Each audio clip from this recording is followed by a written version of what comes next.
Oh my God, this is such an awkward setup. It's so different than how I normally am because I'm low down because I'm sitting on a bed on the, in a teenager's room, so a bed on the floor, whatever.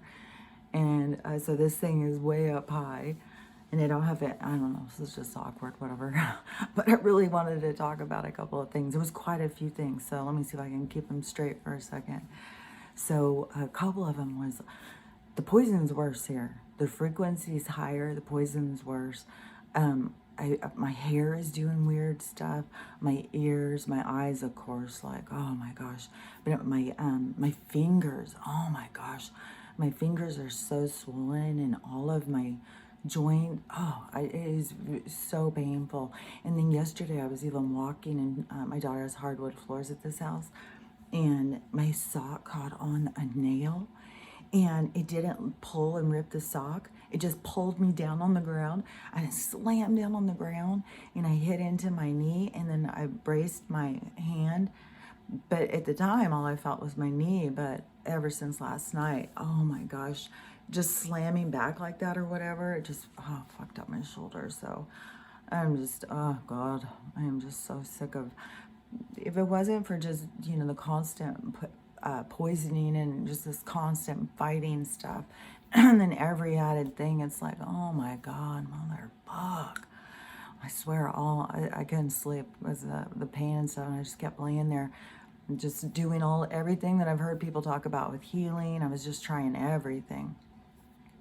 I'm releasing healing. I'm releasing lack, and releasing pain and suffering. I'm ready to move into the timelines about abundance and freedom, and no pain, and no longer having to live without.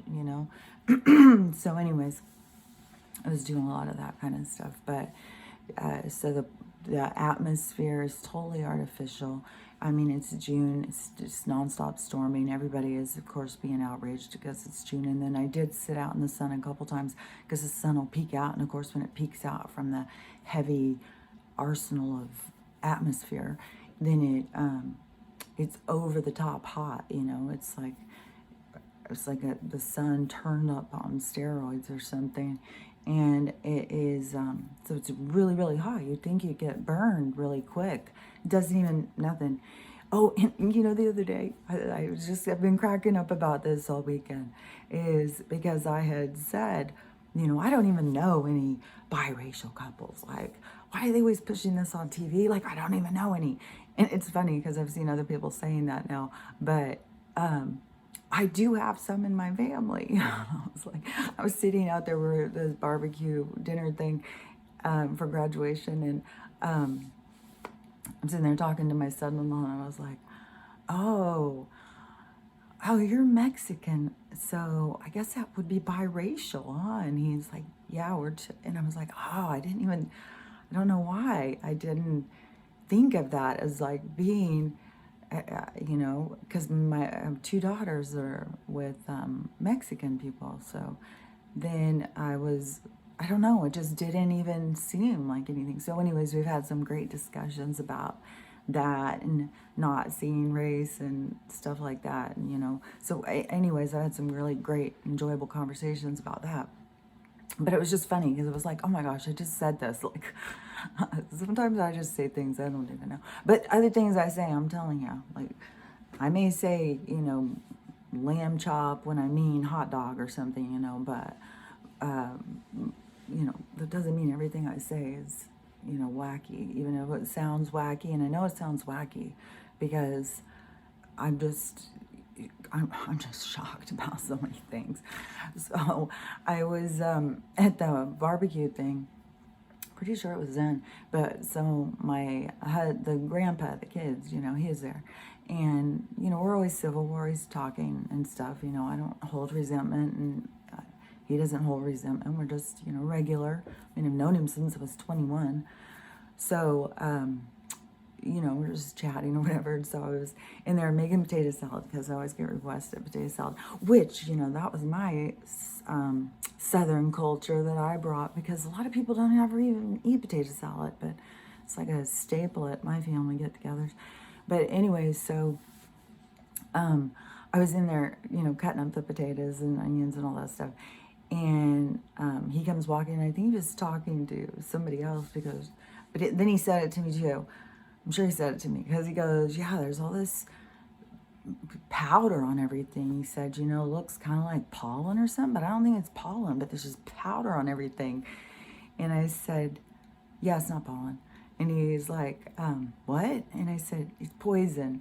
And then he just like walks off like, okay, crazy person. And that's what they all, but I have been saying it nonstop. I've been pointing out the sun stuff. I've been pointing out the cloud stuff. My mom, when I talked to her, another friend dropped dead. No, none of those dropped dead. There's so many people, and everywhere I went, oh, so many people are sick, and so-and-so's sick, and oh, they've been sick for weeks. It's like, motherfuckers, you're not goddamn sick. Quit getting these goddamn tests to confirm. Those are just adding more sickness into you. Like, goddamn.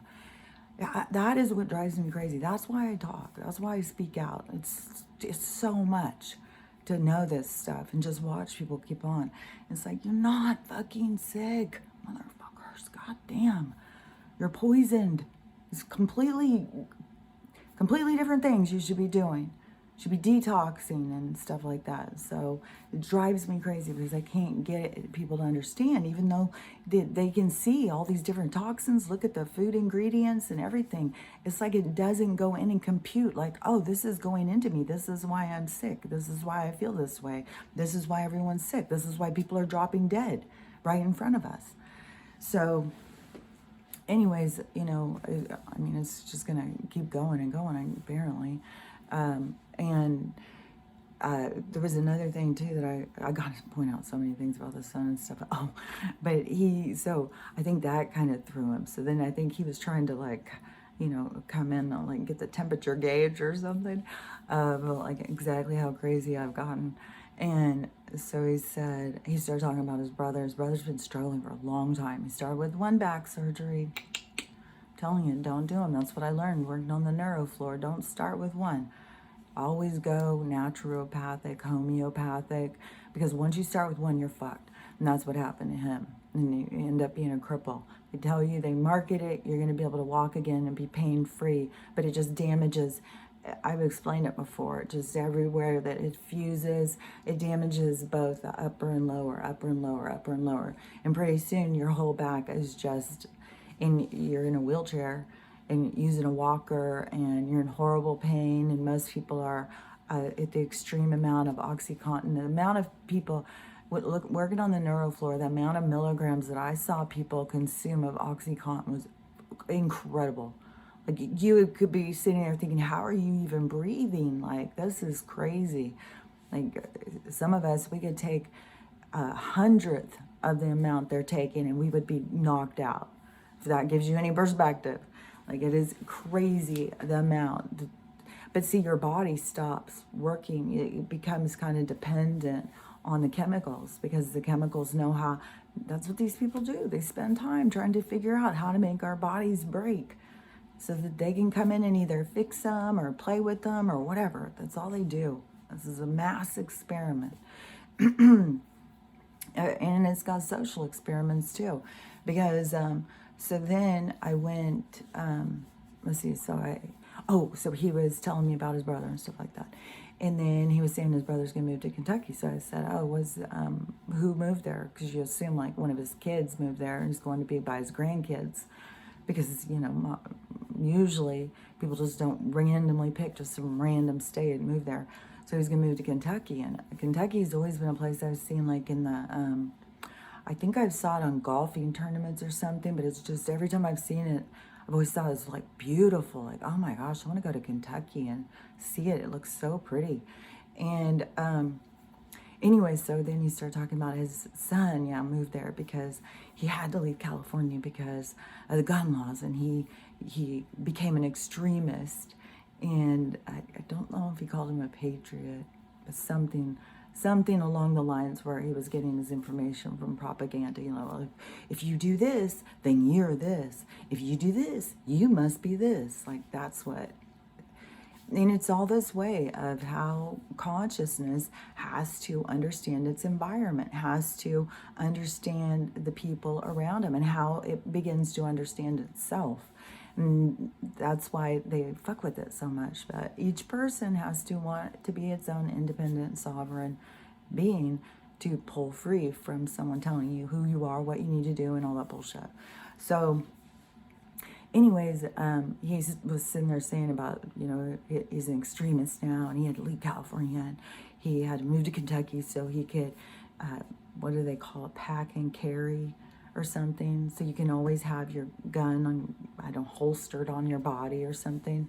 But I've known lots of girls, like when I had my shop, the tattoo hair shop place, a bunch of those hair girls had these purses that had guns inside of them, so that they were like always ready, like boom, boom. Like, I mean, there's people carry guns and you don't even know. So, anyways, yeah, he said he had to go because he had become like this extremist now because he wants a gun, and so I think he was expecting me, because before I was always anti-gun for forever and ever, that would have always been like, oh my God, why do you need a gun? Why didn't you just, And now that I see how strong the government's going to want to take them, and it's like, oh no, you don't want to give those up. There's a reason why you don't want to give those up. They want them that bad. They're going to go in and, they're going to keep on killing kids to make their point. I mean, that's what they do. They're horrible monsters, and they enjoy every moment of it. So one of the things too is, so we went to the Pride Parade, and so I don't know if I already said, okay, I did a TikTok because I was trying to do some quick ones real quick before I did this one, because I know I was going to talk longer. And then it kind of, then it's easier if I do this 1 second, I think. So, okay. So when we were at the Pride Parade, this helicopter went over, and I was like, oh my God, black helicopter. Didn't look like any fucking news, but I was like, okay, crazy conspiracy theorists, let's just take it down a notch. Let's just pretend it's the news, and let's just go about our day. And it was really weird too. I had a couple of weird things. One really weird thing I noticed, because and I might have already talked about this, but I had it even worse yesterday. It was so trippy. But not being able to see down here anywhere, when you lose your peripheral. And when I was walking, and I was needing to stay with my eyes up just so I didn't run into people, but I need to look with my eyes down so I don't step on anything or fall, because I don't see things while I'm looking up. And so it kept feeling like I was just floating behind these people. It was really, really weird. And that happened yesterday too. When I went to graduation, I was looking at something. There was a lot going on. I swear to God, it was like, I feel like I was living in idiocracy. I swear, we are living in idiocracy hell. So it seemed like it was like barbecuing or something going on. I don't know. This was at a fucking, like an event place, a place where you would go for concerts or something for this graduation. It had concessions, like people were buying pretzels and hot dogs and soda. It was disgusting. It was so much consumer bullshit ceremony for the government. It made me sick. But when we were leaving, there was all this barbecue or something going on. I was turning, and I was looking at this window as we came around this bush, and my daughter was right behind me, and my son-in-law was in front of me. And as we came around the bush, so I didn't see him. I don't know. I was not paying good enough attention, because when I don't know even what caught my thing, if my daughter touched me or if my guides did or what happened, but all of a sudden I was at the edge of 2 steps. Like if I wouldn't right then look down, I would have just went down 2 steps flat on my face. I was like, oh my God, thank you, because that would have, oh fuck, that would have hurt. I'd already fallen once today.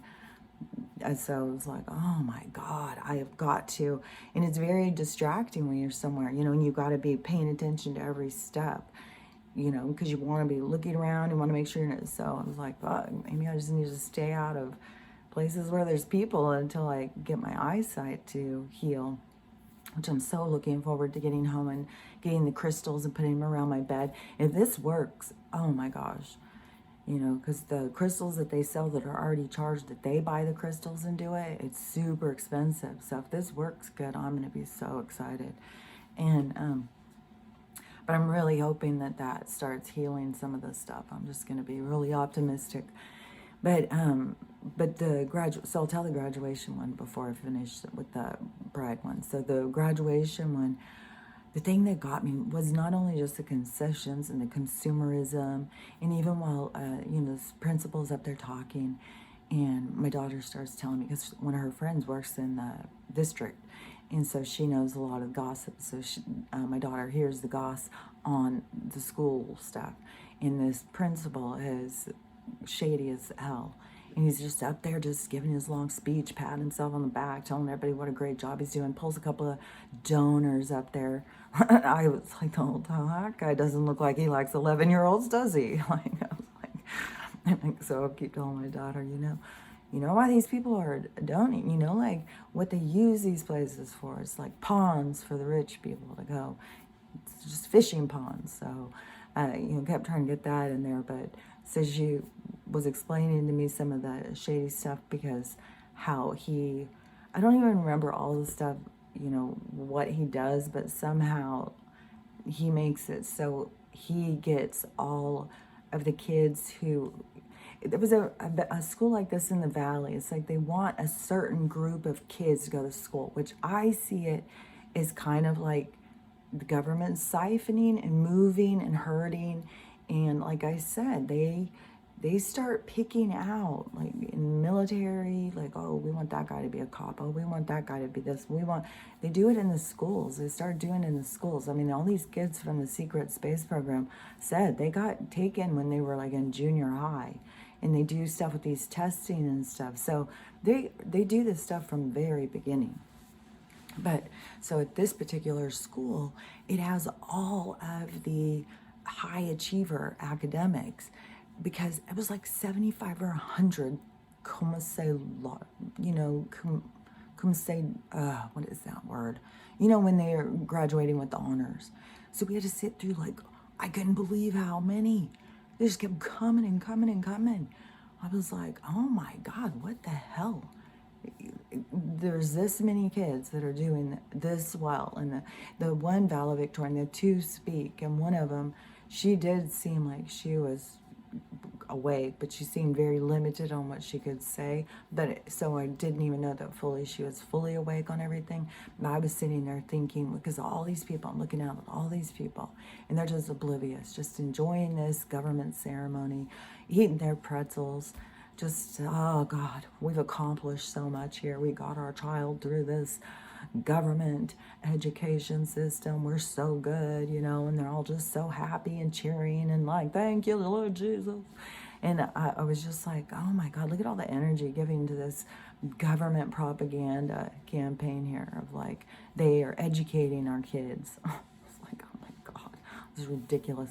And so I'm sitting there just taking it all in, being irritated as fuck, and thinking of one kid came up there who was in a wheelchair after all of the valedictorian, or after all of the cum laude, or whatever the hell they're called. And everybody's cheering, you know, he's holding it up, he's so proud, he got this thing, and everybody's cheering. And I was like, can you fucking imagine? And you can sell somebody and say, it's the most important thing in your whole fucking life is to get this goddamn piece of paper. That you're in a wheelchair. You're going to dedicate everything to getting this piece of paper instead of just going out and living your life. Like, what in the hell? And I saw this family, because it was a huge stadium kind of thing. I mean, it was like where you go for concerts. It was really big. They didn't have every section open or whatever. It was over the top, I'm telling you. These kids, this school, like homeless people everywhere. This school got $50,000 for their senior all-nighter, which I think a senior all-nighter is really smart, because how many kids go and graduate and go out and get drunk and get killed the same night they graduate. So I think a senior all-nighter is a good idea to kind of get things mellowed down, but they're still going to go out and party for the next 2 weeks until some of them go to college. And so, but $50,000, that's over the top. And this kind of, I mean, where the There is not a fucking street that I didn't drive down that had a bridge that was not jam-packed underneath the bridge. A whole little community of homeless people. It smells like piss everywhere. Like, it's just, it's so hard to see things and see through things. It's just really, but so this family came in. There was several that were very clearly immigrant families, and when they come in big amounts of people, and we're all in our family. There's all these people not talking, not wanting to run into each other, and not wanting to. And then plus, it's like, okay, we've been through a few of these. Like, we know it's going to be like hours and hours just to have a minute of this person walking across the stage. So it was like, don't even really want to do this. We're just going to go and cheer for her and then go. And still you have to sit through 2 damn hours. And, but these people, these immigrant families, take it so serious. I mean, like, they're all dressed up. They're all so excited. Like, I saw one that definitely I would think of as the African with the colors and the dresses they had on and the headdresses and stuff like that. I was like, oh, those people got to be from Africa. And I was thinking, God, they're so excited, They've got a huge family here. They've got a giant whole robe. They've got everybody here. They're so excited. Their first kid probably graduating from an American school. It's probably the most proudest moment. And it's just like, oh my God, look at this propaganda they are sold. American schools are the best. That's what you want. American diploma. It's such bullshit. So much propaganda. It just made me so sick. But while I'm sitting there watching all of this nonsense, thinking of all of these things, I was like, what if I just jumped up all of a sudden and started screaming, the government's poisoning you. The government is poisoning you. And, everybody would turn and everybody would think I was crazy. My family would jump on me and smother me to death. But the only way you can really do that and really reach out in some crazy thing, get it on the news and get people to hear what you're saying, is you have to have a group, It has to be like a group, and we're all sitting there, and all of a sudden in the middle of the ceremony, then we jump up with our signs screaming, the government's poisoning you. And then, there's going to be more panic because everybody who finds out, they just start panicking. Like, what do you do? I mean, where do you get food? I saw somebody sharing a thing in 2009. The Australian agriculture department or whatever, water and agriculture, put out a paper in '09 in Australia that said they recommend the citizens not drink the water because it is so full of toxins. They covered it, didn't they? Somewhere in some small print, somewhere. You just have to know that you need to go look up all these government papers to know that they are saying, hey, we're poisoning you. Just don't do it. Don't drink the water. Don't breathe when you go outside. Like, it's so, I'm so sick of it. so sick of it. But as people wake up, which we need the people to wake up, but as they wake up, people just start panicking and stuff. It's like, you got to stop panicking. You got to start figuring out solutions. We got to start figuring out what to do. And that's what really got me at the Pride Parade. I was just like, oh my God, I was so disgusted. So I used to be really like all about, like, I went on the Women's March. I even went to Seattle on the Women's March. I mean, it was fucking huge. I was next to Gator Boy, that motherfucker. I was right next to him and his wife. And at the time, my daughter's telling me all this progressive stuff that Melanie, whatever the hell her name is doing, giving women birth control and all this stuff. She's trying to do all this progressive stuff for a women's movement. So anyways, right next to them at this fucking thing, and I wish I would have known now. So, I was really into that stuff, going to the pride parades and stuff like that. And I wasn't even looking at it when I would see these guys dancing in G-strings and all this stuff, running up to kids, giving them necklaces. I wasn't looking at it as like, what kind of man is doing that? It's a man that kind of wants to expose himself. And why are we having our kids all about this? Like, we're taking them to Mardi Gras. Well, let's take our kids to Mardi Gras so we can show them how, to be more accepting of voodoo. Like, this is all about, like, let's take them here and make them more accepting of people having sex no matter what. It's not about love, it's just about sex. Let's just all make it about sex. There was the last ride, the last car thing, the last whatever the thing in the parade. you could see it coming from a ways, so you could tell it was a giant vagina from behind. It was the back of a pickup or something, and whatever, on some trailer or something, I don't know. And it was this giant, giant vagina. This woman inside the vagina was really, really giant. And I don't know, I've got so many things I could say about so many things. But so she's in this big pink thing, and from behind you can see it keeps opening and closing and opening and closing. So then when she got up to it, then you see this big giant pearl clitoris up there, and then you see her inside of it, and that's how I knew she was a really large woman. So she's just down inside the vagina and opening it, so you can see her like she's a butterfly in a vagina or something. It was just, it's like, why do kids need, what? This, what? And there was one that went by, and there's all these women doing a stripper pole, you know, going up and doing that. It's like, oh yeah, that's great. We want our kids to accept sex working and stripper. We want them to, you know, want to learn the dance moves. We want 6-year-olds asking for a stripper pole, and they got the cute little necklaces, you know, even the little tiny kids. You're handing out jewelry and stickers. Who do you think wants it? So everything just gets taken, you know, like I've said before, anything that is like a positive thing about acceptance or whatever, it just gets taken and sucked into the agenda to turn everything into sickening. They want everything to just be sickening for us, you know what I mean? And everything about sex, and having it, we got to teach kids about sex. So anyways, watching all that and the huge crowd, I mean, huge crowd, where I was like, oh my God, this has got to be half of Spokane is here.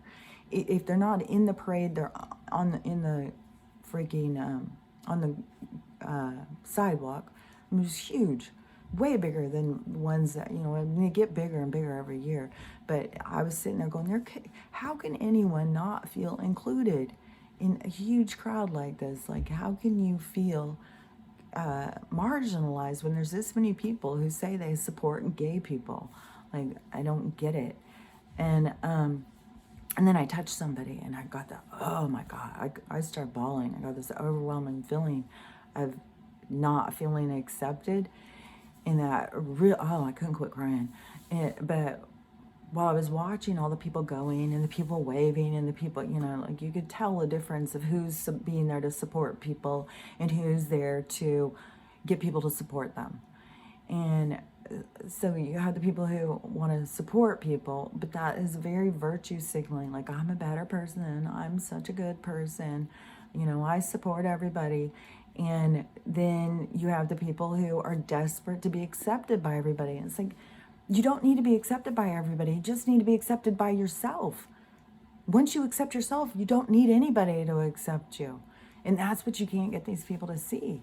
And so I'm sitting here watching this like, this is getting us nowhere. This is not progress. We're not making things better. Because the parade's getting better or bigger, it's not making anything better. And so then and right when we left, there was a homeless guy right by our car, and he had all these blankets over him. He's carrying everything he owns, you know, and he just looks fucking miserable. And he's a young guy. And I was just like, you know, what in the hell is this parade? Where's the progress? How is that helping humanity? What are we doing? And, you know, like the LGBTQ community, you know, they get donations and stuff. Why are they not buying property? Why are they not buying supplies and getting the stuff and building tiny homes and building communities and starting community gardens? Like, why aren't they doing something good for their community? Why is it being wasted on just pushing for people to accept, you know, this oversexed kind of craze, whatever, empty feeling of not loving yourself? Like, that is not the direction we need to go. We need to go in the direction where people can learn to love themselves, because it's not helping anything. And there was another thing too that I was thinking about while I was saying all that. I was like, oh, I gotta remember to say that. What was it? Well, maybe it'll come back to me if I keep talking about the homeless thing. But so all of those people out there, that are marching and stuff like that, when all of that energy that was spent doing that, getting somebody to accept them. So, when people dancing around in their underwear, so that everybody can accept them, and people who are so desperate to accept everybody. Oh, that's what it was, yeah. Is because I was singing about with religion too. It is this same thing with this social justice. They have their social justice warrior kind of group that is very much about their where they think that they are not just doing so much, but let me see. I got to see it again because I could see it really clear earlier. Because they are, because when the people get themselves into this thing, like they are better than somebody else, like they get into this, like they think they're superior, they use religion against other people, and they don't see, like, they're the biggest bullies of all. Like, you are being a bully. Like, that's not Christ consciousness. That is not, human justice or anything. Is to see yourself better than somebody else. Equality is about seeing us all as equals. And if you think like your connection to the Holy Spirit is better and you want to share it, oh, great. But you don't go around just bullying and being mean to people. And on TikTok, it's crazy because you have the social justice warriors of one side, that are all about this progression and, the agendas are the way to go. And then the other ones who think like they've got, I can't even tell you how many people, well, have you read the Bible? Well, you need to read the Bible. The Bible says, the Bible. It's like, I don't trust that particular book to give it all of my undying, no matter what, I'm not going to question it. Whatever it says goes. No, that's not me. I'm not doing that.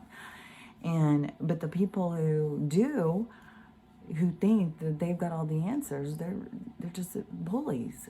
So the people just don't see, like, that's how out of balance that our society is. We've got these progressive liberals, and then these the more judgmental or more people who are just, what is the word? I had the perfect word earlier. But anyways, the conservative group that thinks they've got all the answers, and this group that thinks they have all the answers. So you can see, like, if you put it on the scales, how out of balance it is, and how these groups have to come in and find a middle ground. That is finding social balance. That is finding balance in the collective. Is the two groups that are over on these two sides. And that's why I'm always talking. People have to start listening to people they don't agree with. Don't be triggered because somebody, I've listened to lots of people talk about Bible stuff. Just because somebody comes on and says, Jesus, I do go past a lot of them now. I've heard some stuff. Anyways, I should probably go say goodbye. I've still got a couple more days here, so I will be broadcasting. I will come back and talk. But anyways, those are just some of the things that I've been having on my mind that I was like wanting to share.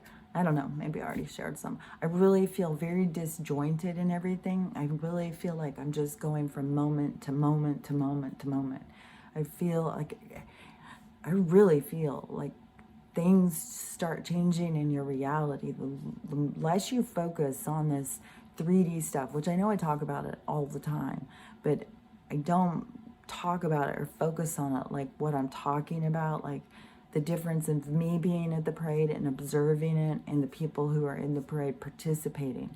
It's a different perspective. So when you get to that perspective as an observer, And it's hard. I'll tell you that. It's fucking hard because you see through stuff and you can't get people to hear you and or see what you see.